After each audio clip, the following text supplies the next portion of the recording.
And welcome to MSU Unmanned Systems Flight Readiness Review.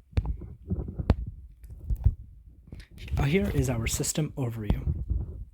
Our frame is a Taro 680 Pro. We chose it because it's light and foldable and fully made out of carbon fiber. Our control system consists of a Pixhawk Cube Orange, which we chose for its triple redundant IMUs and its up-to-date software base and calibration system, and its compatibility with expansion modules such as the HereLink system, which we will discuss later. The Here 3 GPS also works well with the Pixhawk Cube Orange and is a reliable and accurate modern GPS system. We also chose the Turing ESCs because they offer the correct amperage for the motors that we chose, which we'll be discussing later, while offering very reliable control using PID tuning. And the RFD 900 Plus is a reliable and lightweight telemetry system for the Cube Orange that we also had picked out. Our batteries and motors were a balancing act. We wanted to make sure that we weren't overweight, but we had a correct thrust to weight ratio, which would allow us to carry other modules in the future, such as a airdrop system or an imaging system, anything like that. So we chose a 10,000 milliamp hour multi-star lithium-ion battery and the 6 Aris 380 kV brushless motors. So we're using a hexcopter with those, along with the Turing 40 amp ESCs that we discussed previously, which are all connected to the Matek PDP Hex X class power distribution board. This provides us with a 2.2 thrust to weight ratio. We wanted to maintain a thrust to weight ratio above 2, which is our safety limit, and this allowed us to achieve a 23-minute flight time with room to add new modules in the future, such as the airdrop system or a camera system. Our transition system is the FrSky 8XR plus the Tyrannus X9 Lite, which is a very standard traditional drone controller system which we've had experience with in the past. It lacks video functionality but has a signal operable up to 1.5 kilometers and is only $140, which was very budget for our team. We are only attempting autonomous flight. We had planned to attempt some of the image detection and mapping tasks earlier. However, in our testing, we discovered a lot of problems with our imaging systems, which we will be discussing later, which forced us to not attempt these. Here's our developmental testing.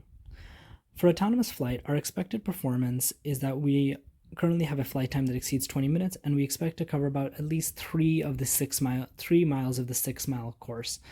However, we do consistently hit our waypoints, so we do expect that whatever waypoints we are able to reach on our battery capacity should be hit with perfect accuracy.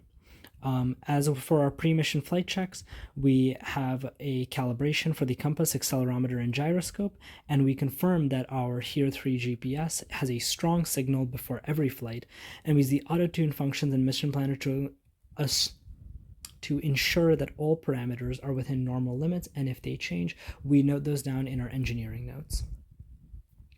For our control unit testing, we were testing originally the Pixhawk 4 controller.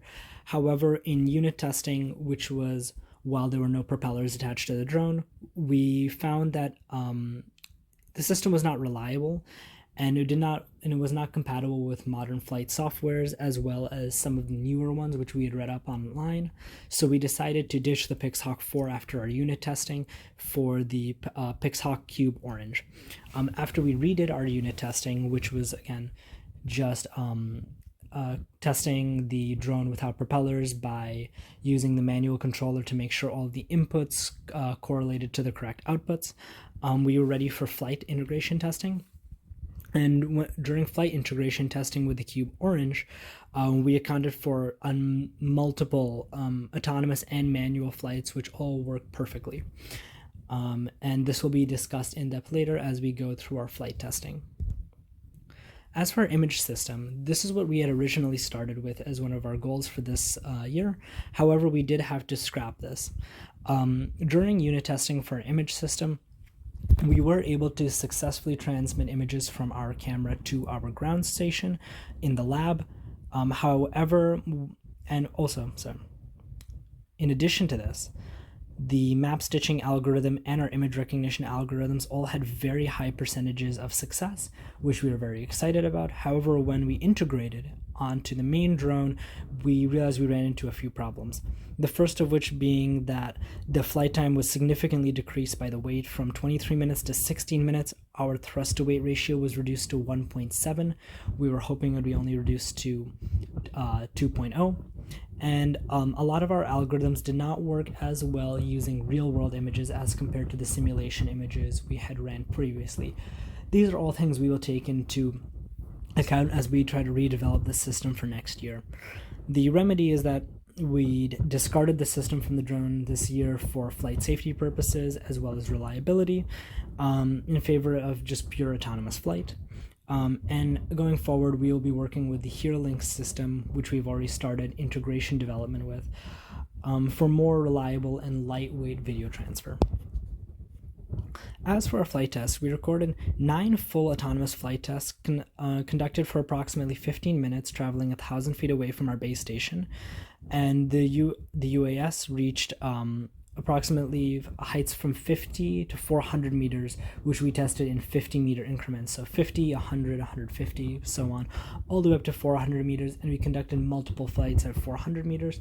We also recorded a 5-minute clip of a shorter flight for the video, for our proof of flight video.